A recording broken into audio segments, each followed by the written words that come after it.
This is a high-level cold email consultation for a UGC and ad creative agency that has worked with brands like Onnit, Hush, Better Sleep, and more. In this video, we'll cover how to source hyper-targeted lead lists, how to personalize these lists in a disturbingly targeted way at scale, and how to stand out in the inbox of 8- and 9-figure e-com brands, which I expect to land 20 to 30 booked calls per month. Plus, near the end, we'll do a top to bottom review of this agency's cold email copy. All right, I'm here with Romiels. He's a founder of a performance ad creative kind of user-generated content agency called Intelli-marketing. He's worked with a ton of companies, and today, basically what we're going to do is go through his offer, go through the cold emails he's already been sending and the successes he's had with them, and then run through some of his copy and figure out some cool campaign types that we can maybe put together for him to help him scale. Romiels, do you want to introduce yourself a little bit deeper? Yeah, for sure. Thanks for that intro, Mitchell. Yeah, as you said, my name's Romiels. I'm the founder of a company called Intelli, and we produce performance ad creatives in UGC for mostly 8- and 9-figure D2C brands. So some of the brands we've worked with are cool brands like Onnit, Avi, Better Sleep, bunch of 8- and 9-figure brands that you guys may or may not have heard of. But yeah, we just produce UGC ads for them in a way that performs so that they actually get good results in their Facebook and TikTok ad campaigns. Okay. Basically, Romiels supports all the brands that every degenerate agency owner is aspiring to be able to afford to buy by being successful in their agency.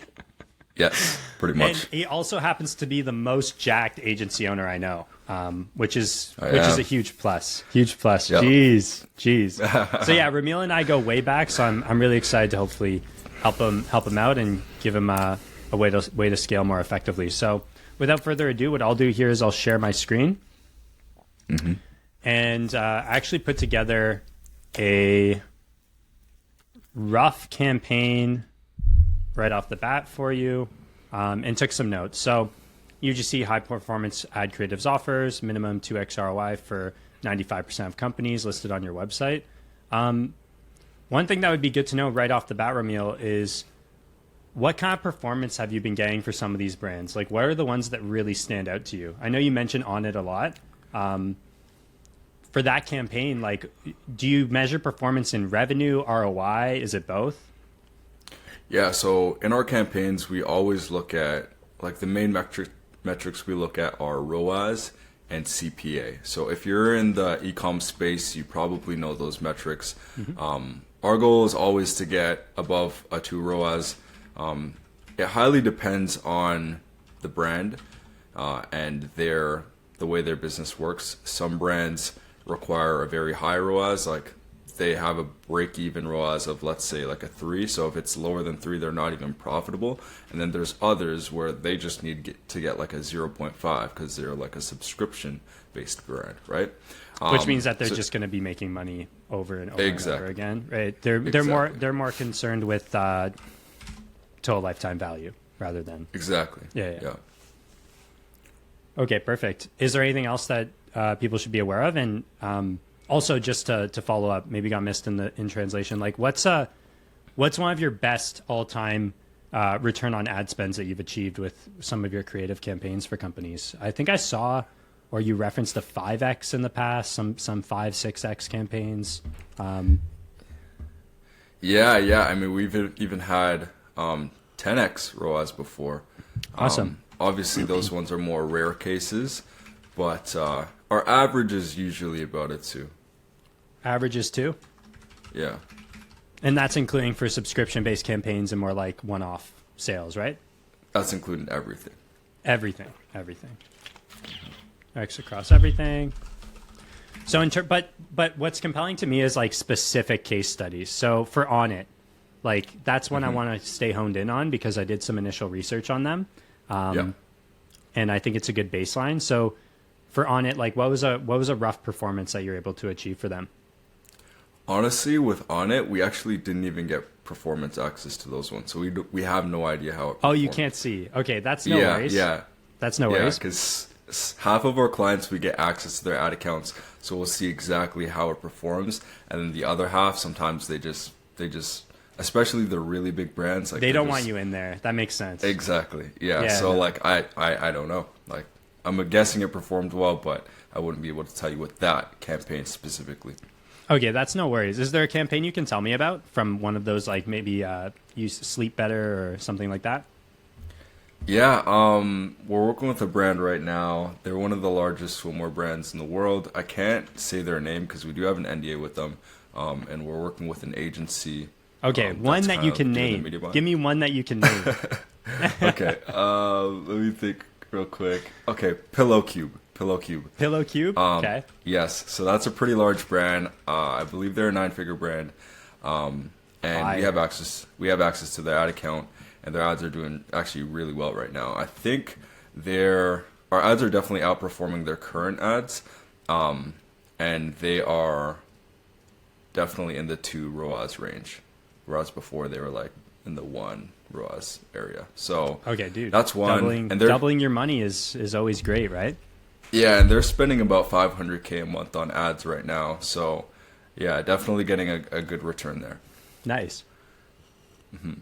Okay, perfect. So the reason I ask is because I think because you have like, I mean, dude, the fact that it's top of head, you've got all these businesses that people can recognize that are, you know, extremely successful, well-known businesses in North America, and you've done ad creatives for them and not just done them, but they've been performant. I think one of the best routes that you can take is doing something called a lookalike campaign. Now, I mentioned it to you beforehand, but basically what that entails is going a lot deeper than just store leads. So obviously one of your data sources is store leads, and that's been your main one. I think you're mentioning that you started scaling some volume when we were at the gym, that you were able to get like 8 calls the moment you hit a little bit of volume by doing some pretty basic store leads campaigns and mentioning some of the performance and brands you've worked with, right? Yes, exactly. So the goal behind a lookalike campaign is to take that to a new level, which is you want to be able to talk to every single competitor of On It to a T. So every nootropic brand, every health and wellness supplement brand, every male focused supplement, health and fitness brand, right? And you can mix and match those brands together into lists that you send specifically the On It case study and specifically some of the creatives that you did with On It, because it's going to be a close representation of how they want to represent their brand because of niche similarity. And a relevant case study is always 10 times better than a generic case study or a generic brand you've worked with, right? True. So this isn't something that's necessarily as easy in store leads. Would you agree? It's kind of like more blanketed niches. Yeah, store leads pretty broad. So Pretty broad, right? Like it would be like health and fitness. It wouldn't be like this is a supplement company. exactly. So I went ahead and I actually put together a little bit of a list just quickly to show you how easy it would be to take some of your companies that you've worked with. And of course, there's going to be other steps we have to take to estimate the type of revenue they're pushing. But just initially, you can take On It and you can throw it into Clay AI to create lookalike companies based from LinkedIn. So we have dozens of companies that are cognitive health, that are well-being products, that are supplements, that are nutrition for MMA people, so very men's-focused fitness, cellular health, SNAP supplements. So super duper specific supplement brands that you can then do cross like lookalike and case study based campaigns with. And I wanted to show you this because of how easy it is. From here, you can obviously take all these individual companies. You could run them through some pretty simple ways to qualify them or some more complex ones. So to be honest, store leads doesn't actually know the revenue of these companies. Okay. They're just taking a best guess. So one of the ways you can take a best guess is actually stolen straight from Eric Nawalski's video. And I was watching it just yesterday, I think. And basically what it does is by using either SerperDev, which is a Google search API, or to make it easier for you directly inside of Clay, what you can do is use Google Shopping to identify top selling products. And then based on industry, you can figure out the top selling products, how much that industry and average order size is in terms of items using AI. And then based on average order size, their top items and the price of them, you can take that and multiply it by their visitors and average conversion rates to figure out in bulk a revenue range for all these companies on a monthly basis. So we won't necessarily go into that on this call because that's going to take some time to set up. But if you really, really wanted to know that every brand you're reaching out to is 8 and 9 figures, and that's all you wanted to mess with, Romiel, which maybe that's all you want to mess with, then that would be a really, really easy way to go about it. That said, I mean, 7-figure companies are still solid. That would be a really reliable way to go about it. Now, for an easy way to go about it, you could literally just take a more general average order size for, these types of businesses, for like supplement businesses, for example, and then multiply it by their organic traffic. So you could just go SEMrush, you could go get traffic analytics, you could go by domain, you could say I only want traffic in the United States because that's where my TikTok ads focus on, for instance.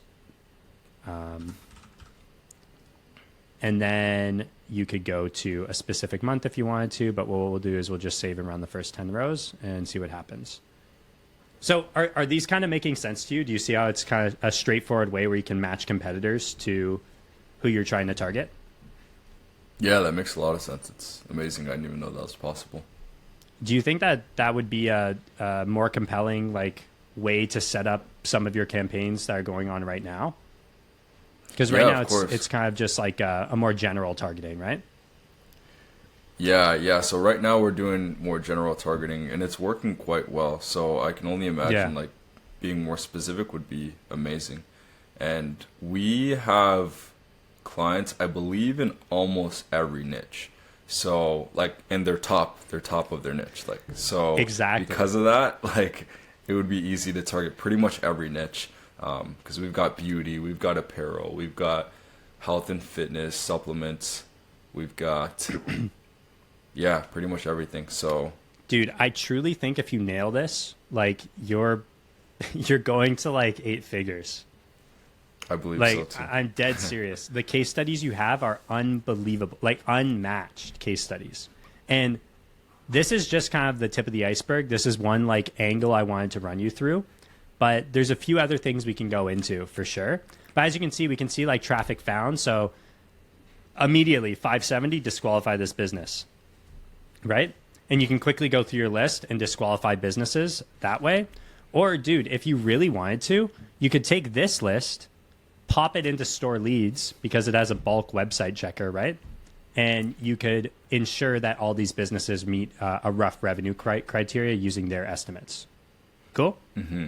Yeah. Dope. And I'm going to send you all this after the call, so don't be worried. And you also have the recording, which should make things a little bit easier. And then, of course, you can get contact information in Apollo. What have you been using for contact information so far with your current campaigns? So we use Apollo. So basically, we'll take the website URLs from story leads, we'll input them into Apollo, and then we'll search up basically their entire marketing team, so the director of marketing, VP marketing, CMO, and find all those people within each of those URLs. That's perfect. That's exactly how I would go about it. And have I gotten you a discount for Apollo yet? I think so, yeah, you did. Yeah, I got you the 80% off. Yeah. Okay, perfect. Just wanted to make sure because you'll be able to pull 120,000 emails off that one, each account you make with that discount. Really? Wow, I didn't know that.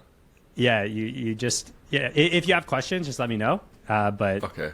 Yeah, as long as you set it up right, it'll be an annual account, and you can pull 120,000 emails that day, and then just make a new account and pull another 120K, make a new account, and just get all the information you need to run in volume. Holy. Okay. Yeah, I'm definitely doing that then.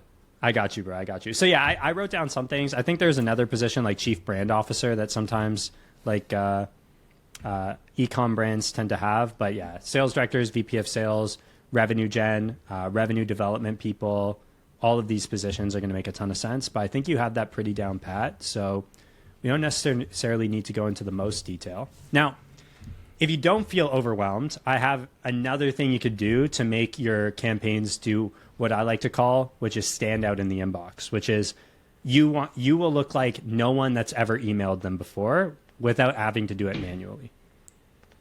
Teach me. Teach me. Teach me. That's what I like to hear. So, so one of the things you can do is if you're going to go the route of finding their products, is we can mention the product name that we want to drive sales to, and we can make sure it's their best-selling product. And the way we can make sure of this is by using Google Shopping. So if you type in a brand and Google Shopping, 9 times out of 10, their best seller will be the first thing that shows up on Google Shopping. The second closest will be like, you know, if you're like, ah, man, a lot of these products aren't showing up in, or the bestseller isn't showing up, then what you can do is you can actually just have AI take a look and see which one has the most reviews, because it's going to pull in a review count, because that's standard with Google Shopping for social proof. So you can just make an estimate, be like, take the product with most reviews, and you can add that as a unique variable in all your campaigns to be like, yo, I want to make campaigns about this product. But then, my man, you actually go a step deeper. And you're probably already reading it, but you can either ask for permission to send this as value. I'm not sure. What's your current call to action look like? Is it like to book a call right away, or are you sending them something? I think we have 2 variants. So one is to book a call, and then one is, would you like to learn more? And then I have like a link to our site where they can kind of see social proof. Yeah.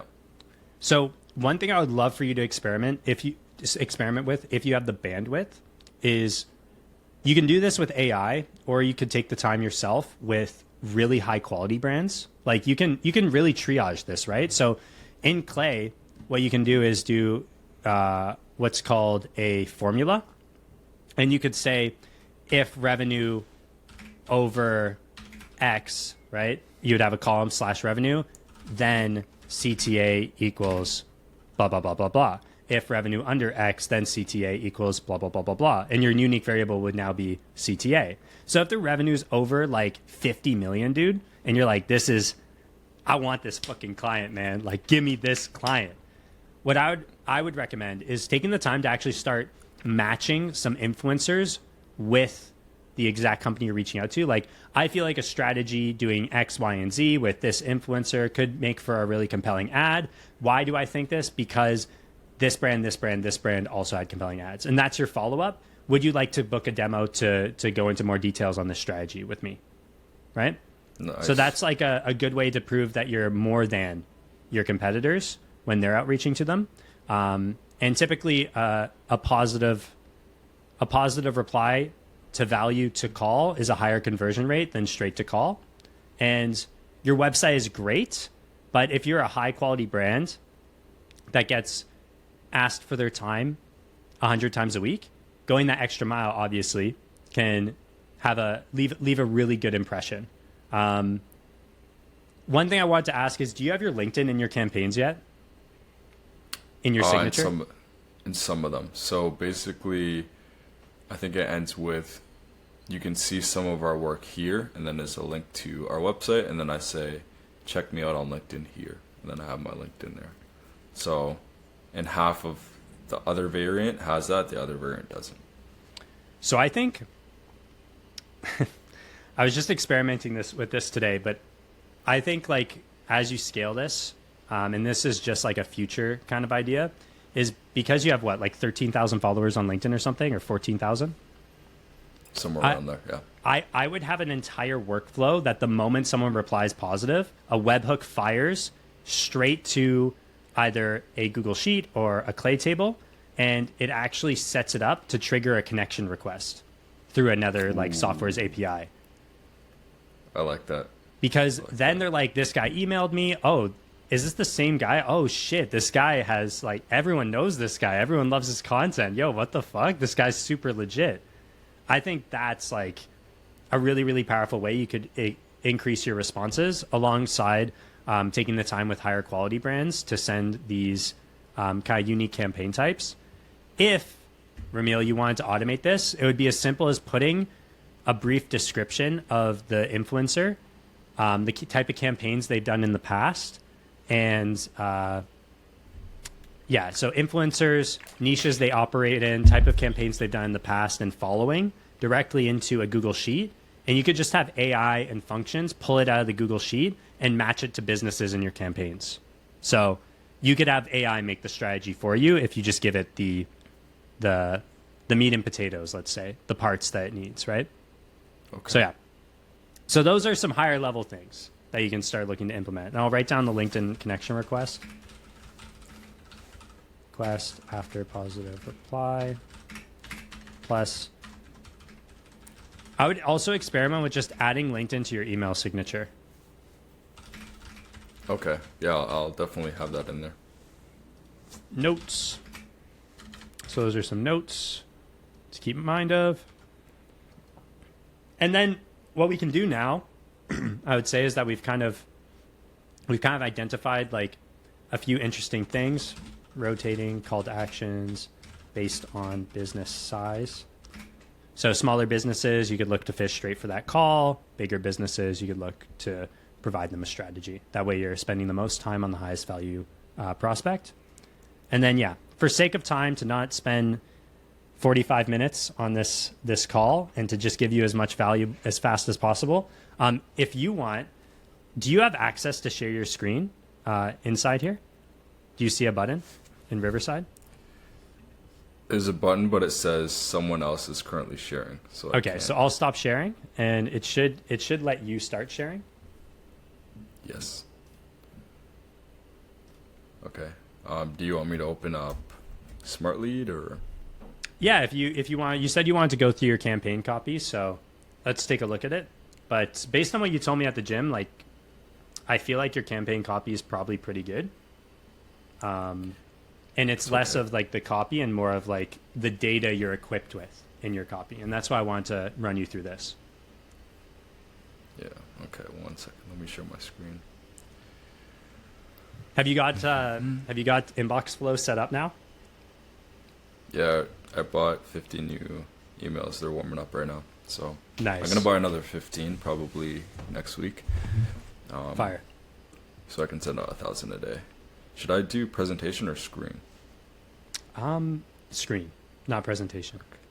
Okay, I'll do screen. Yeah, man, I'm glad you got into inbox flow, and like let's make sure we don't burn those domains. Just make sure you're warming stuff up. Yeah. Can you see my screen? Yes, sir. Okay, perfect. So this is our main campaign here. So far we sent 2,000. There's 3 different sequences. Our open rate is 70, almost 71%. So fantastic open rate. Nice. Click through rate. So this is either the link to my LinkedIn or to my website. It's about almost 10%.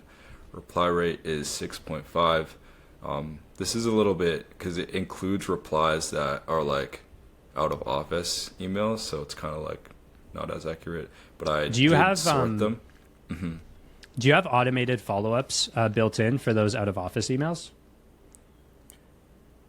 So like, no. for example, like you see an out of office email and you have like a reply that will automatically go out to them being like on the day after they come back, like welcome back from your time away from office. I just wanted to let you know I emailed you while you're away. This is the contents of the email. Like it's something personalized basically to show them that you're in contact. Yeah, no, we don't. I didn't even know that was possible. Okay, we'll get those set up for you. Aiden's gonna help you with that. Perfect. 100%. All right, so if we look into our ad copy, our email copy here. I'll show you the Hey man, it's basically sequences. an ad, right? You send at enough scale, email's a private ads network. Yeah. So this would is. you be open to us? Full transparency. We're going to get testimonials, and we're confident you like us to know that we want. Yeah, you want. Plus, guarantee that we're outperforming the others. If not, we'll send you $50. All you have to do is ship the product, and we'll handle the rest. Let me know if you're interested. Thanks. 5 brands for a limited time. Okay, cool.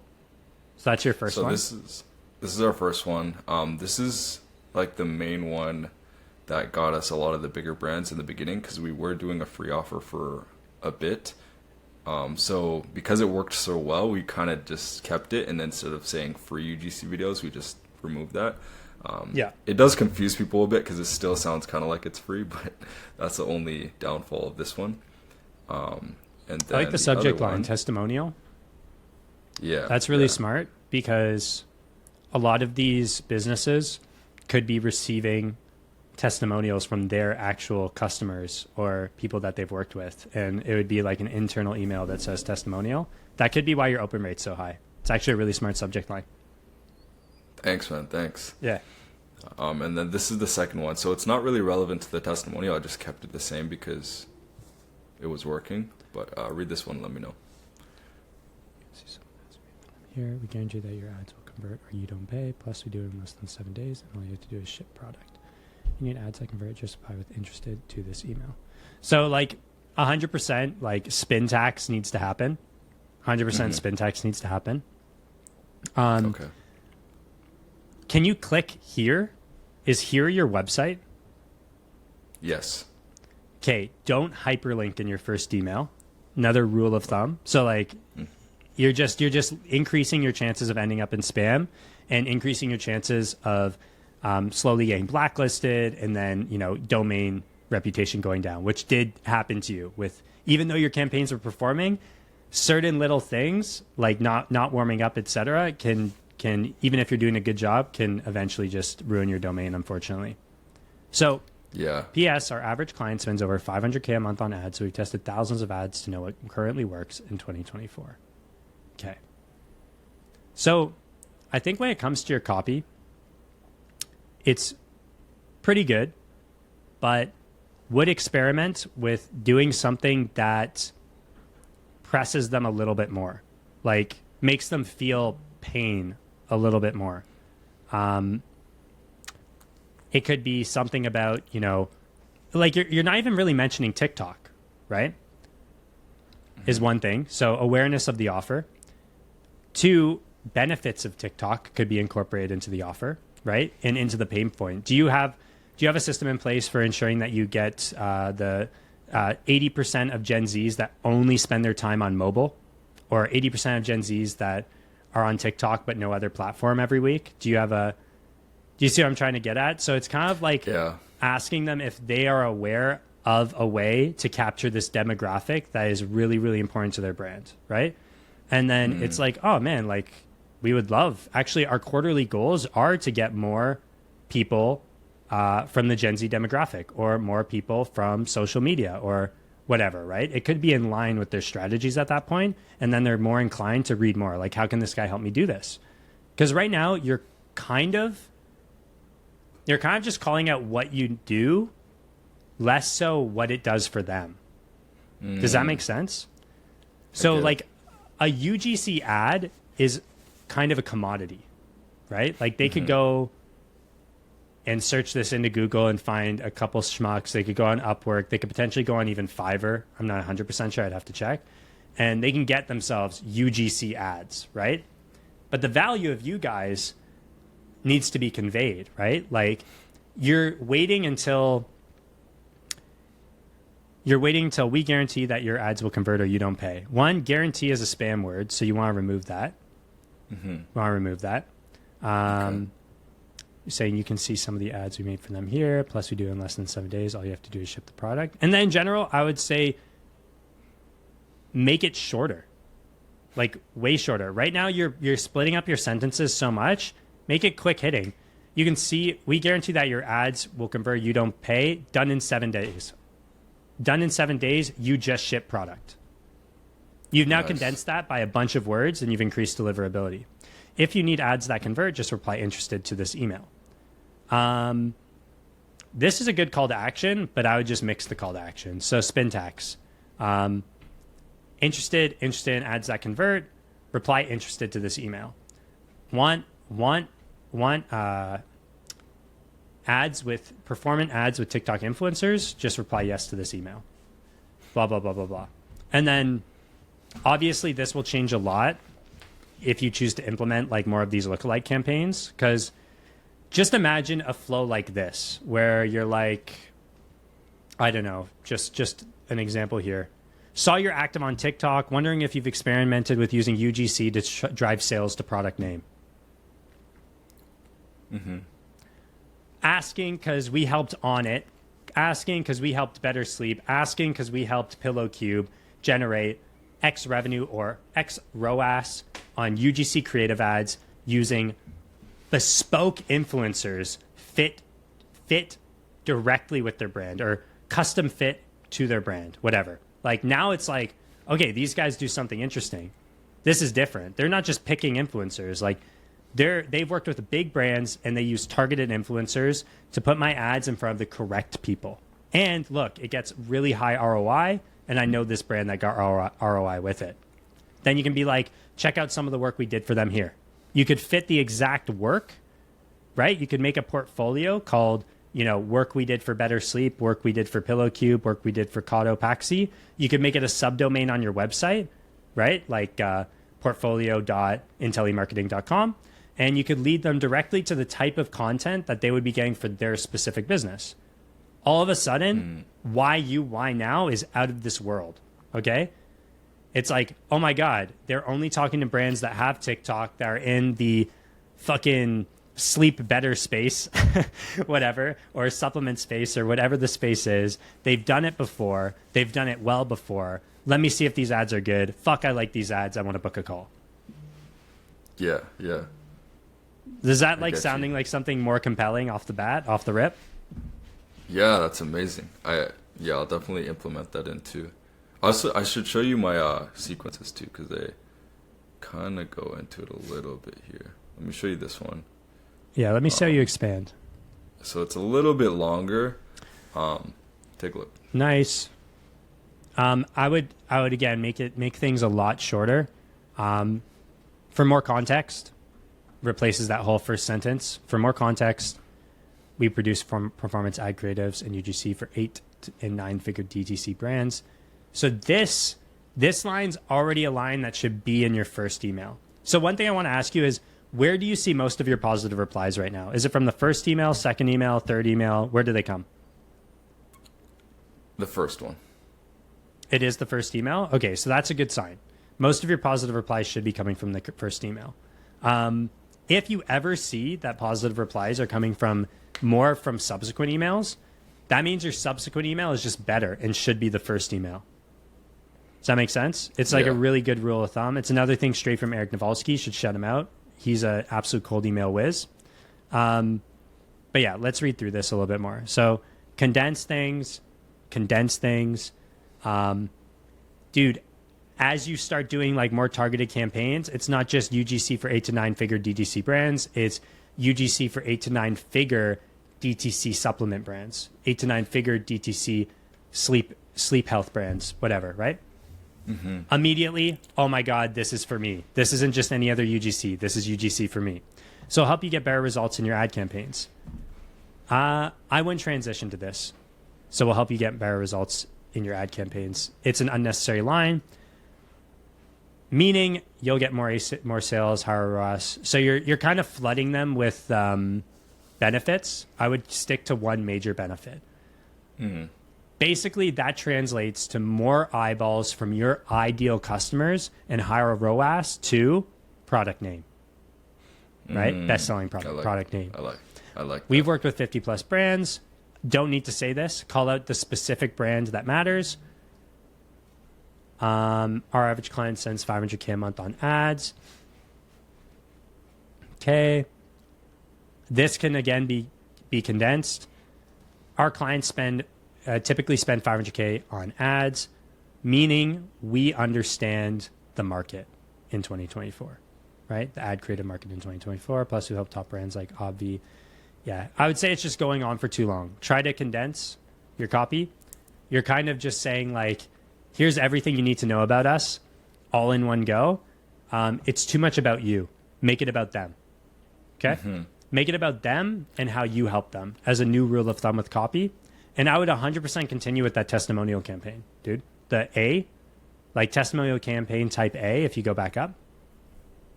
Yeah, this one. So you'd say this one's the better one. This one here. Yep. I would say, yeah, I'd be surprised if this one wasn't getting you more results. This Yeah, has it been the is. performant one for the most part. Yeah, I mean, they're pretty close, but this one's slightly better. Slightly better. Okay. Yeah. Test producing. Yeah. But in general, again, like if you go the route of these more lookalike campaigns, I think it'll restructure all this copy anyway.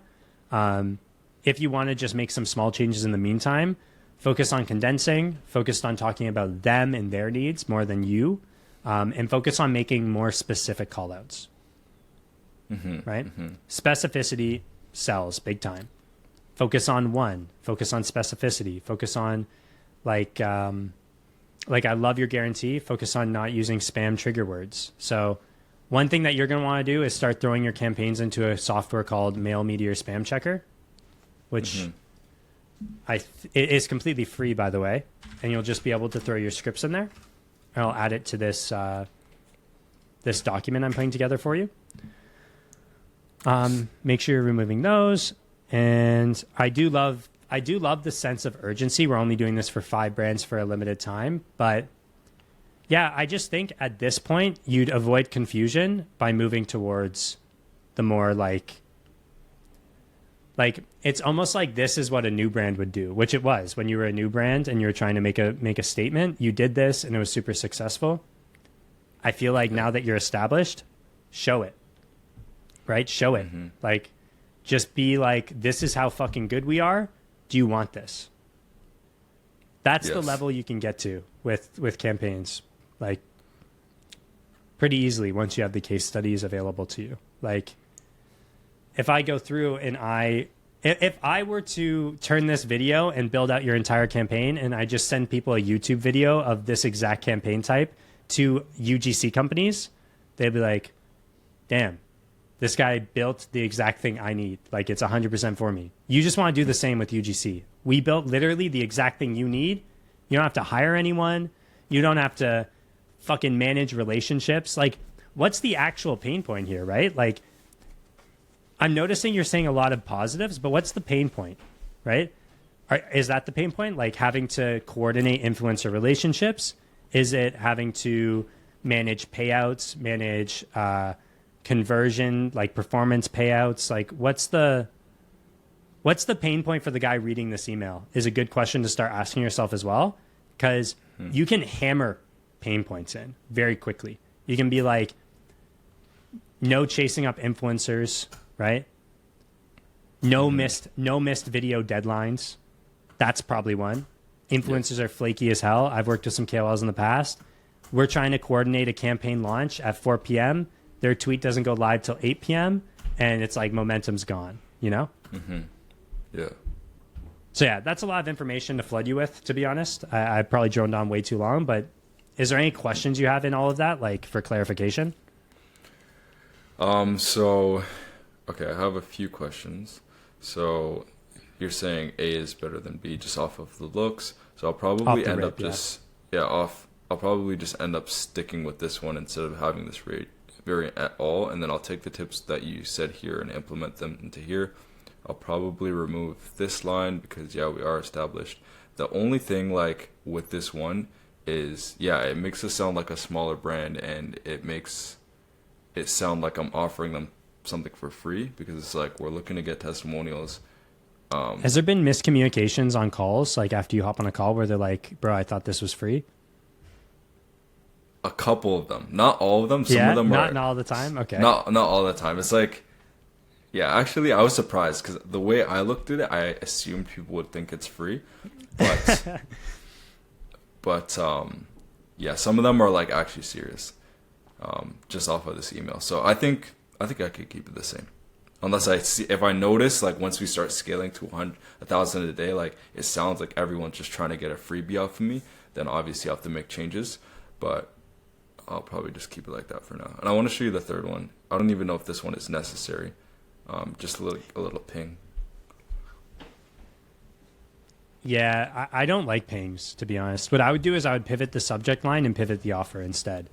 You can almost treat every campaign you run as 2 campaigns. This was a principle I was telling you about before. So this campaign could be all about UGC ideas. Yeah. UGC ideas for company. Hey, we did UGC for On It. since you're a supplement company like them, I actually put together a few ideas for UGC that could get you X ROAS. Video idea with blank, video idea with blank, video idea with blank, right? The blank being the influencer and like their following. Let me know what you think. Thanks. Okay.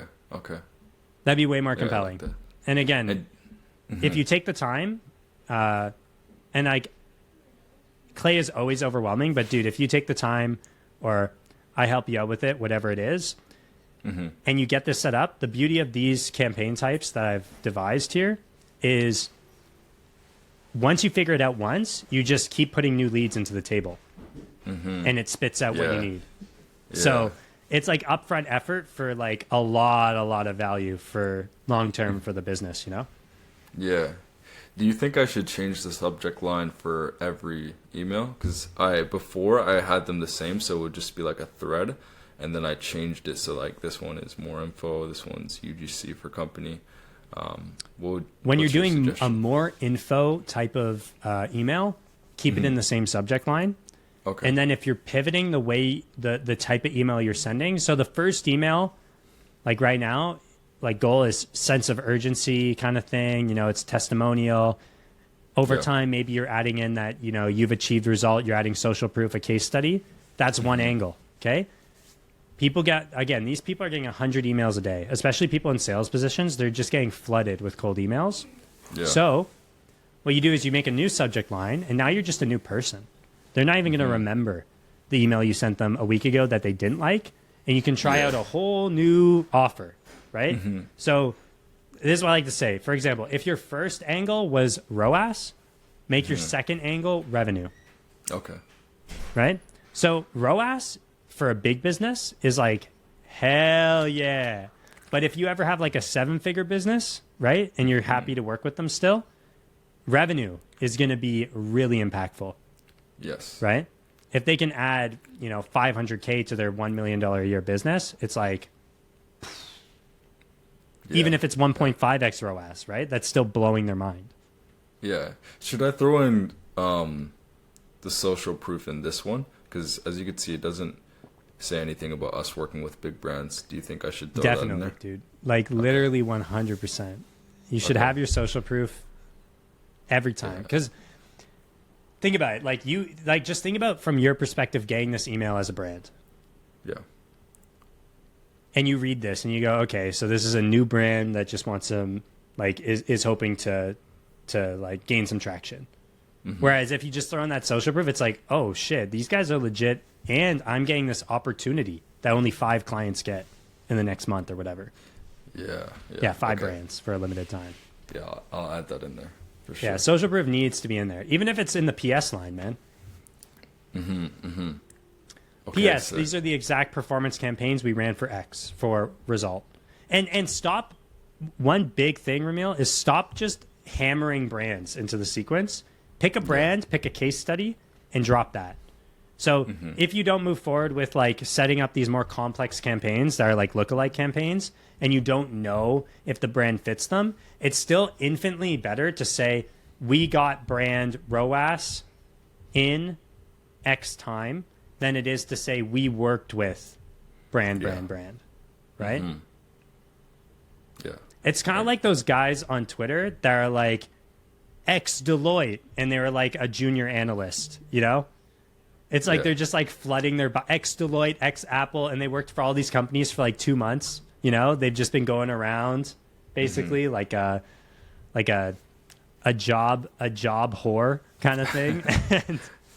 And like it's not actually relevant, right? But what would be more interesting is the people that are like, you know, I was one of the first 200 hires at Facebook. Oh, this guy is equity. This guy actually changed the business for the better. Yeah. So yeah. Any other questions that are pressing to you? If not, I would say we can kind of summarize and wrap up. Yeah. Let's summarize, and I think I've got everything clear. Perfect. So yeah, I'll send you the recording after this. I'll also send you this presentation. But to just start doing lookalike campaigns using company websites. Throw them into Clay. You turn those company websites that you've already worked with into a list of lookalike companies. Take those companies, you can throw them in store leads to find out their revenue if you want. Throw them into Apollo, get positions, match those positions to campaign copy that's really, really relevant to that individual.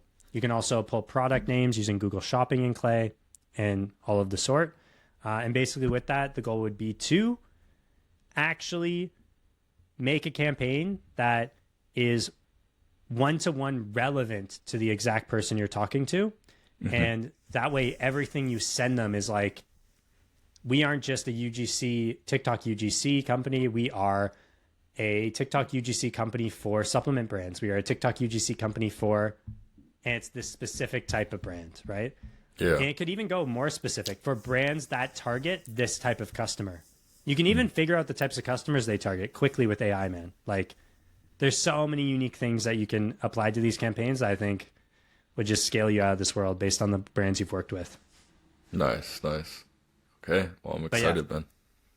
Perfect. Let's end it there. And everyone should definitely check out Romiel on LinkedIn at Romiel Clark. That guy's always posting the most sauce about UGC ads. And if you are an 8 to 9 figure brand for some reason watching my YouTube channel, definitely check out intelli-marketing. Thanks for that, Ben.